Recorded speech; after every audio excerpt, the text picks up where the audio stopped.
Today I'm going to share 4 mythbusters about learning languages in Spanish in particular. False. Again, false. Falso. Falso, falso, falso. Disagree. Hard disagree. Hola, hola. ¿Cómo están? My name is Emily. I'm a linguist and I teach Spanish here in los Estados Unidos. Ojalá que les guste. 1. You need to be able to roll your R's in order to speak Spanish well. Falso, falso, falso, falso. Because there are many dialects of Spanish, many speech communities, native speakers of Spanish who don't roll their R's, ever. They say things like rojo instead of rojo, rojo.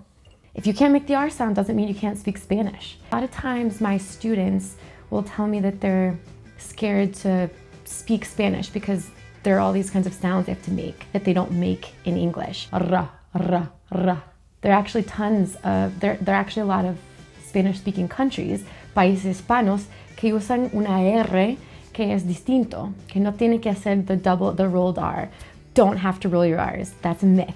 2, you should avoid errors at all costs when learning languages. Again, false. Strong disagree. Errors are what learning sounds like. 3, when you're learning Spanish, you need to pick an accent or pick a dialect and stick with it. False. 4, my students get frustrated when they believe that every English word has a perfect Spanish translation. False. Not true. This is true of most languages. Languages have different, what linguists call different word inventories or lexical inventories. So the number of words that you have in the language is different. And also the words that we use are essentially just labels for concepts that we find culturally relevant.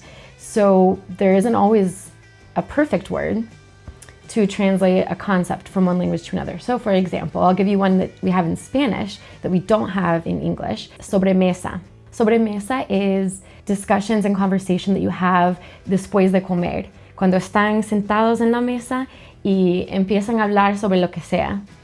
And we have that in English-speaking communities with our families and our friends, but we don't have a word for it. And so you can imagine cuando los hispanohablantes están aprendiendo el inglés, tal vez preguntan cómo se dice sobremesa, y la verdad es que no hay una palabra. You'd have to say a long phrase like after dinner chatter, which I'm sure works. Thank you for watching, everyone. Follow us at LingoPie and me personally at Stand Up Linguist. I'll see you next time. Ciao.